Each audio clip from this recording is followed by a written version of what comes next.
One. Hey, good afternoon. This is Joe Sonona with Coffee Talk with the Listing Pros in Real Estate. This is Joe Sonona with Sonona Speak Seminars, and we're coming to you live today on Coffee Talk with our guest, and that is Dan O'Neill from Coldwell Banker. Hello, Dan. How you doing? Thank you for having me. I appreciate it. It's an honor. It's my honor to have such a listing entrepreneur like yourself and the Dan O'Neill team. Oh my goodness, what is going on? It's like an explosion over the last year. The O'Neill team has arrived. I appreciate that. Thank you. It means a lot coming from you. Yeah, it's it's been fun. I love this business. It's always been a passion, but these last 2 years have really, I guess, jump started that passion to a whole new level that I didn't even think was possible. So tell the folks who are viewing this, what led you to this moment? Give me a little history about it. So we told everybody you work for Coldwell Banker, NRT Residential, right? Coldwell Banker Residential. Yes. Where are you located? Smithtown, yeah. So we're in Smithtown. The office is in Smithtown. I live in Smithtown. I grew up in Setauket, Three Village area, and I graduated school. I went down to school in South Carolina.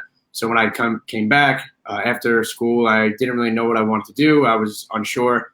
I was bartending on the weekends just for money, to kind of, before I figured out what I wanted to do. I didn't really want to grow up yet. And then I was offered a management position at the restaurant that I was working in down in Port Jefferson. And I was 22, 23 years old, GMing or being the GM of a restaurant, managing a restaurant, which I really probably didn't have much business doing in the first place. I was doing all the P&Ls. I was ordering liquor, food, scheduling. I was scheduling people that are older than me, younger than me. It was everything.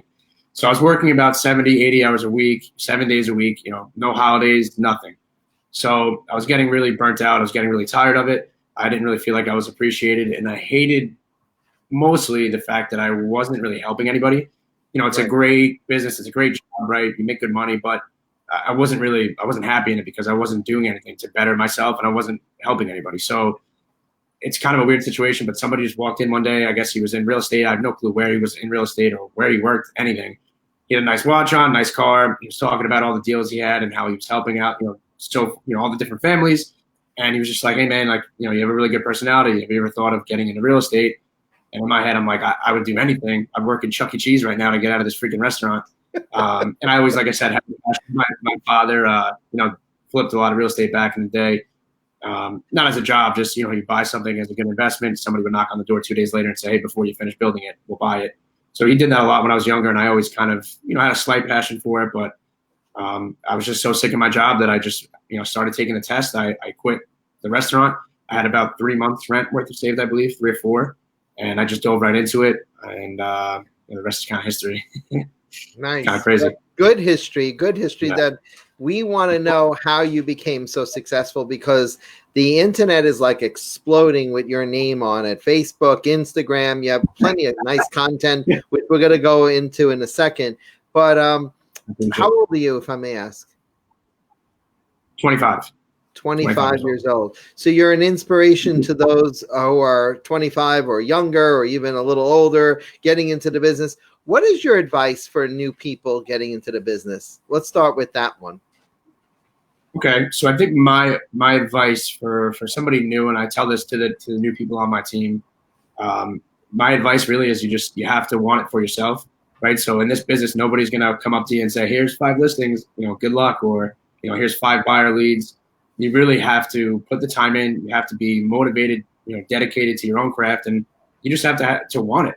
There's a lot of people that I see that are my age that, they're content in what they're doing and they're unhappy in what they're doing, but they don't do anything about it, right? We all have the ability to control, and it's such a cliche and it's corny, but I'm a perfect example, right? I was working 80 hours a week. I was miserable in the restaurant business. You work all day and then you go out all night and you drink, and it's a vicious cycle. So I think it's very cheesy and corny, but I'm kind of a testament to it, is you really are essentially in control of your own destiny. So if you're not happy, you go out and make it happen. And for newer agents, don't expect anybody to give you anything.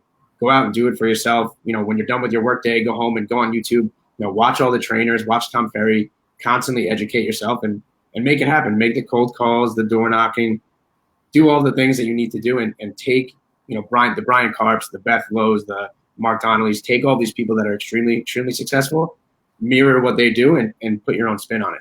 You don't have to copy anybody what they do, but educate yourself and put your own spin on it. I guess. Do you read books? Do you read motivational books that help you get that extra get up and go? So I have. It's something I definitely need to do a little bit more. As you know, in this business, the schedule that we have is banana lands. So it's definitely one thing that I've lost. I haven't been able to. I have read, the necessary real estate related books, but for me, I really enjoy just like not having anything in front of me, turning my brain off and just listening to a podcast. So I do listen to a lot of podcasts, but for me, when I get home, who's your favorite? Who's your favorite podcast? Do you have a favorite? My favorite real estate related podcast is Tom Ferry. I did his training or his coaching program for a little while. And, just the guests that he has on too are very educational. And we can all learn from whether you're in California, Arizona, Florida, New York. You can take something from each person that you listen to. And that's what I try and do. And then my favorite unreal estate related podcast is Spittin' Chicklets. It's a hockey podcast, but it's really, yeah. How many people on your team? So at the moment, I have 7 agents working alongside of me. Nice.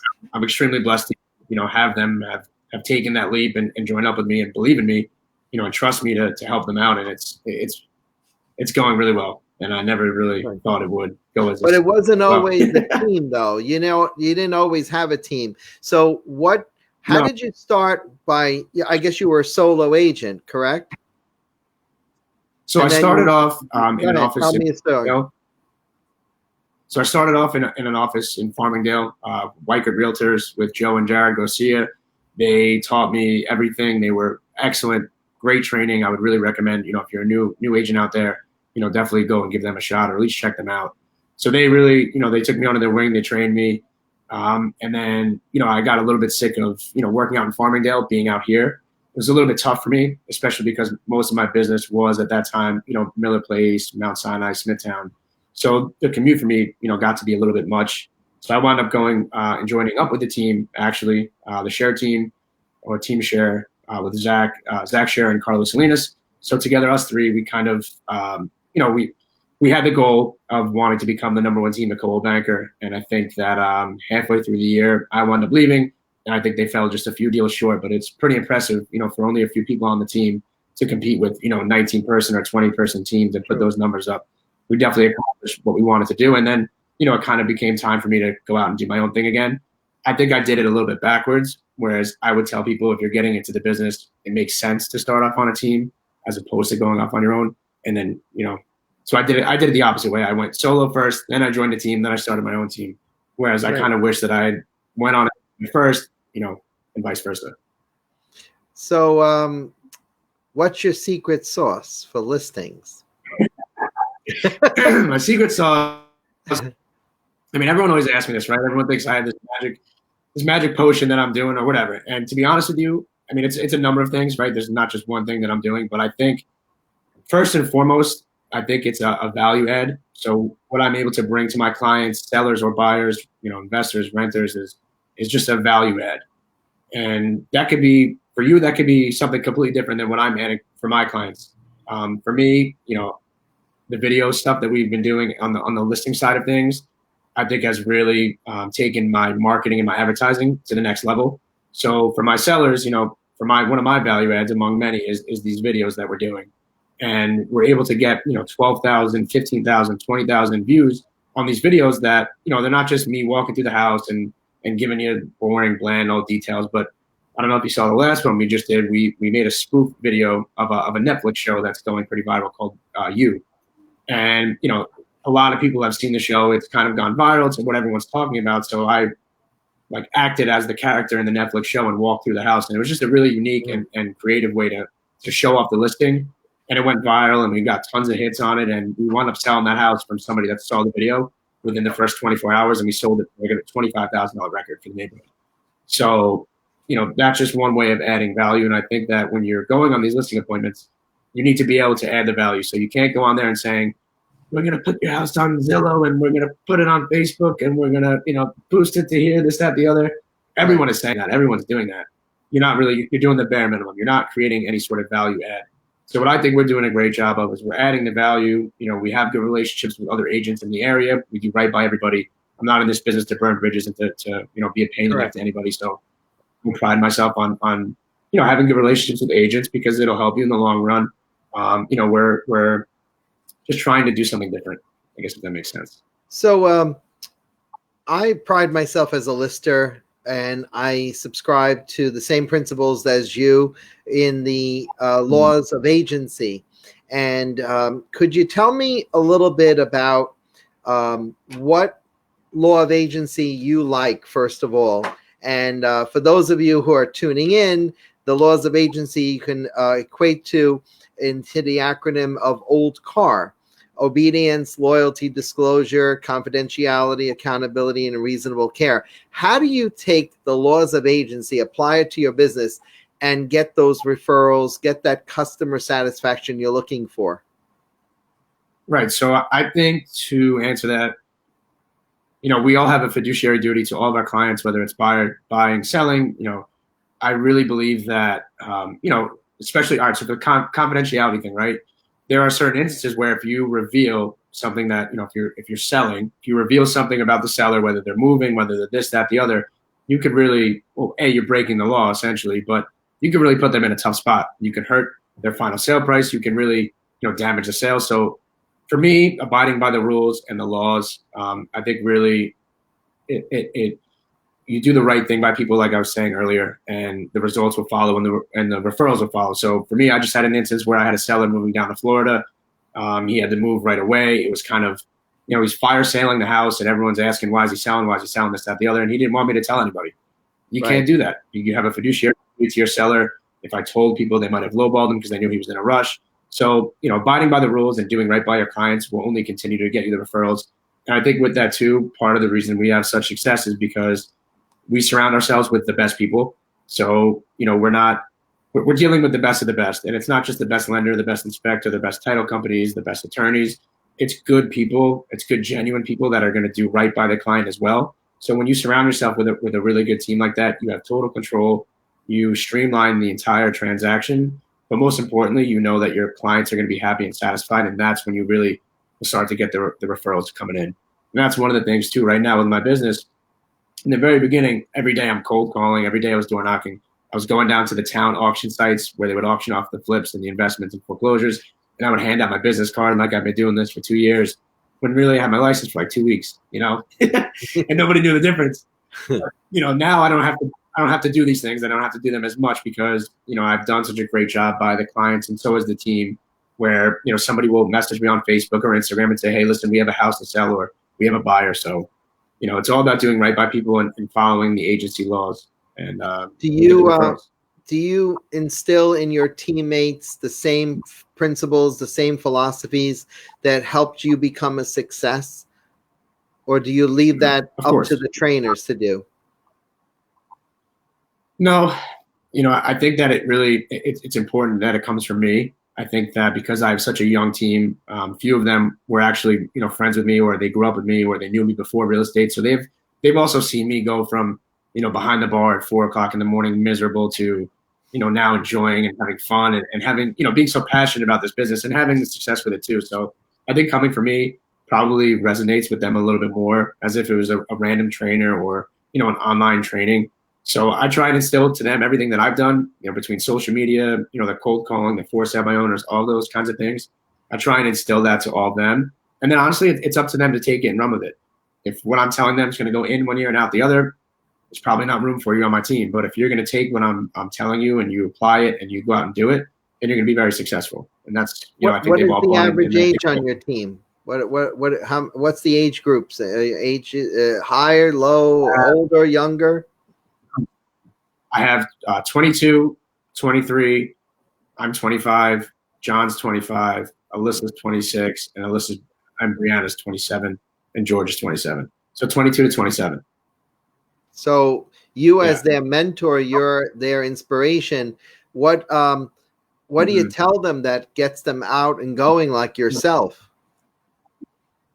Listen, at the end of the day, you have to have the fire in your belly yourself. There's nothing that I can tell you or there's nothing I can say that's going to make you wake up at 6 a.m. and make the calls or whatever, 7 a.m. and work all day. So I mean, I could talk all day long, and I could talk in different languages, but it might not resonate with them, right? So at the end of the day, you need to be able to have that motivation, that your own personal why, to be able to get out of bed every morning, to be able to deal with these, people every single day that you're, maybe making your life difficult. You have to have the motivation in you to do it. There's nothing I can really tell them that's going to do anything. Of course, they see me and they see, how passionate I am and how much I love the business, how much fun I'm having. But at the end of the day, like I said, you need to have the motivation for yourself. And that's really it. Do you have a business plan? Of course, yeah. I mean, I have a business plan for the team and for myself for the year, and then I have my goals and what I want to accomplish. We were speaking beforehand about what I want to do personally. I think in the next couple of years, one of them, the main things that I want to do and accomplish is, I had the opportunity to do deals with Beth Lowe, Chris Backus. I'm doing a deal right now with Mark Donnelly. I did a deal with Kyle Kelly. So really, the driving force of like the YPN, I was fortunate enough when I barely had my license yet, like 2-3 months. I was able to do deals with all of them.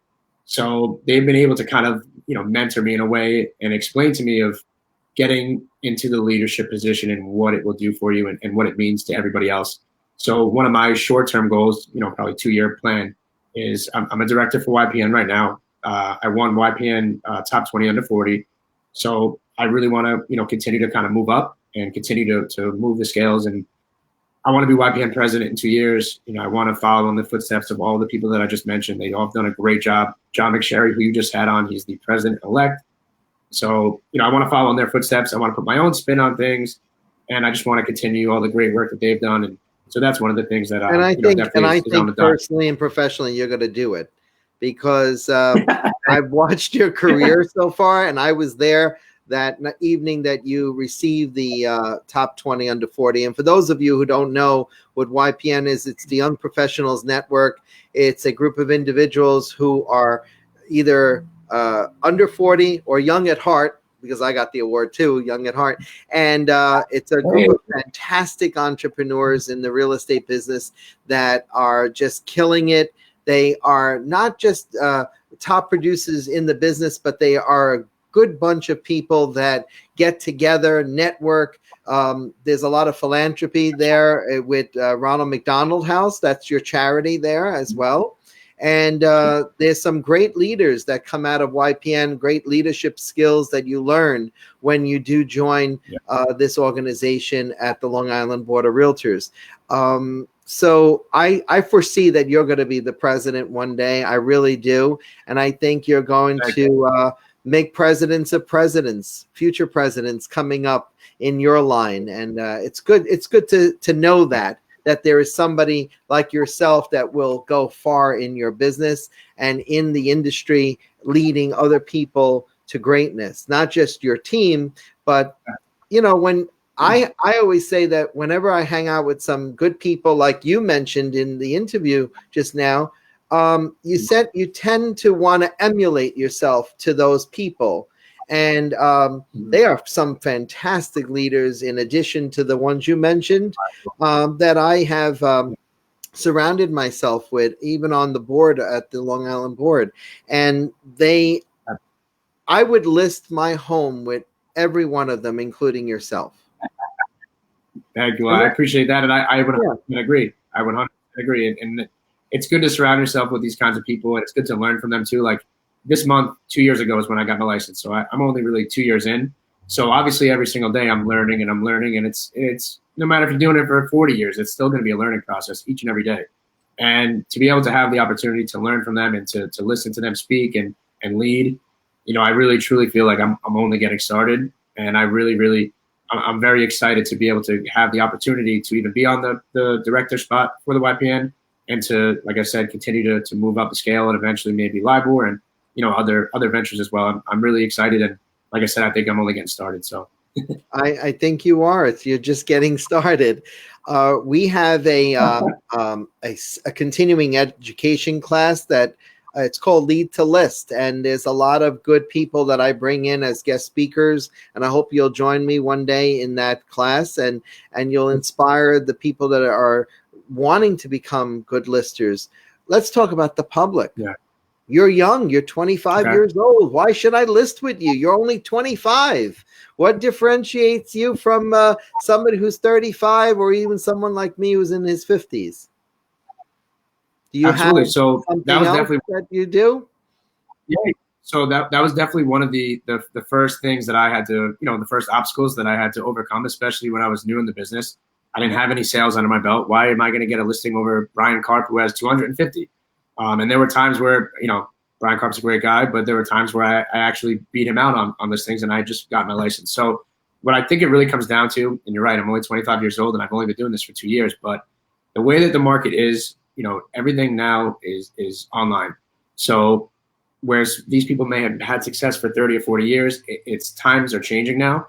And I think that my social media presence, the marketing that we do, it's very unique. It's very, it's new. There's not many people that are doing some of the things that we are doing.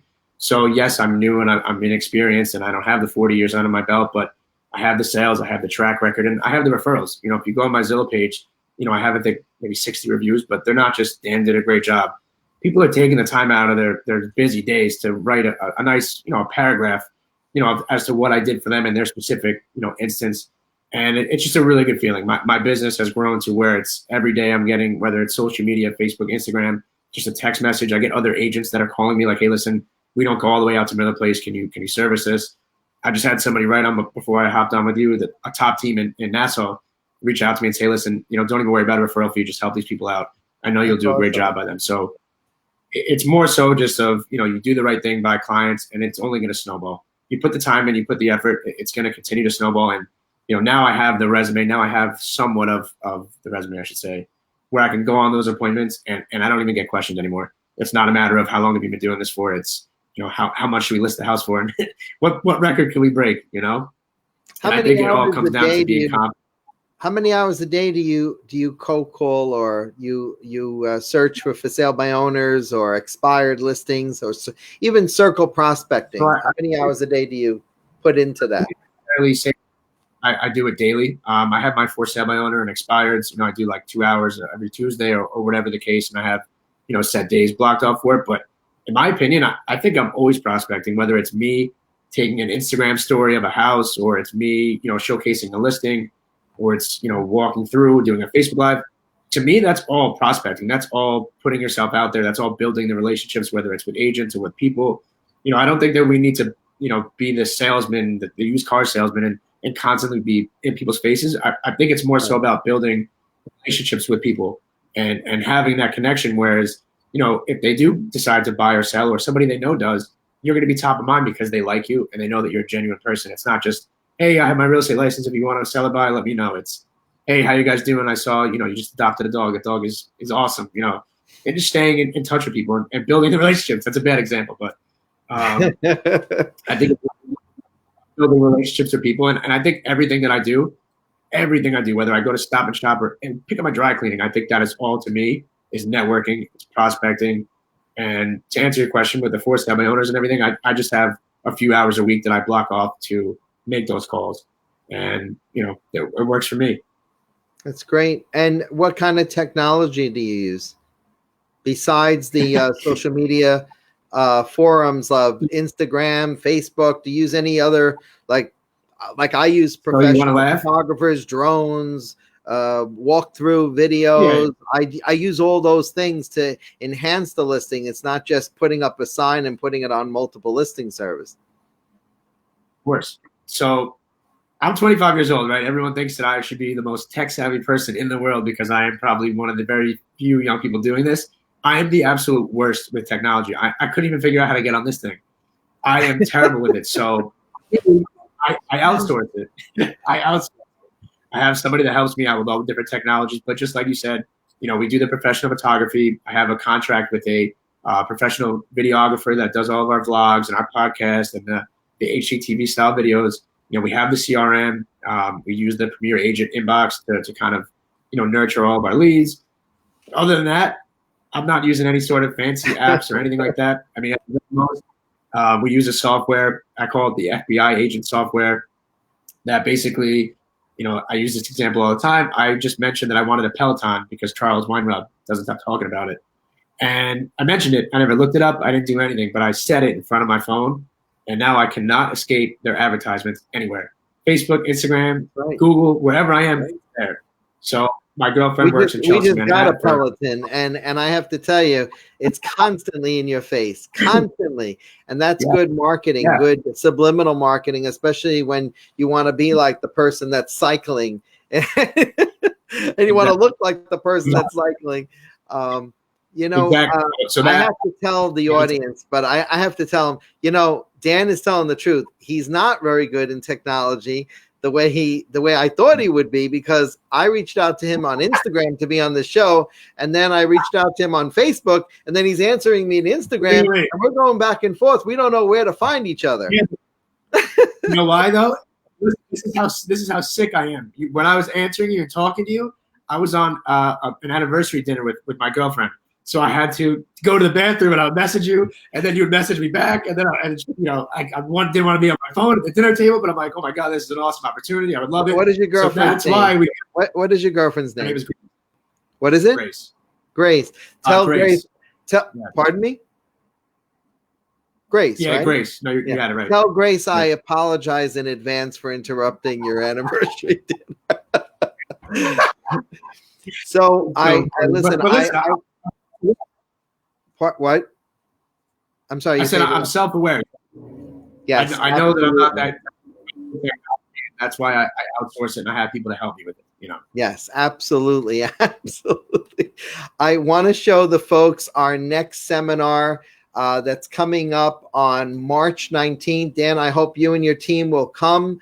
Lend maybe some advice. It's on Eventbrite. It's March 19th. It's called Update Your Tech Ed, and it's going to have 3 hours of CE credit, and we're going to bring in some of the finest instructors to learn to teach us all Facebook, Instagram, LinkedIn, Property Shark, Realtors Property Resource, and a whole lot more. We're having only 100 tickets being sold for this event on March 19th. And I want to thank you at this time, Dan O'Neill. I think you have a very, very bright future ahead of you. And I want to thank you for being my guest, because I think you're an inspiration. I really do. Thank you. That means a lot. I really do appreciate it. And I appreciate you having me on. This was an honor to be here. Thank you again, really. It was my honor, my privilege to have you here. I think that a lot of agents, especially new agents who are going to see this, will feel heavily inspired by your energy, because you do have probably an unparalleled energy. You're 2 years in, and me being 30 years in, I still have that energy, because we're both excited about the real estate business, and I want to do a deal with you. Oh, absolutely. And we certainly will, sooner than later, that's for sure. You got it. Well, thank you again. This is Joe Sonona with Coffee Talk with the Listing Pros in Real Estate. And we have our guest speaker, Dan O'Neill. Thank you, Dan, and your team as well for just inspiring us all today. Thank you. I appreciate it. It was good to be here. Thanks again. Have a good night. Thank you.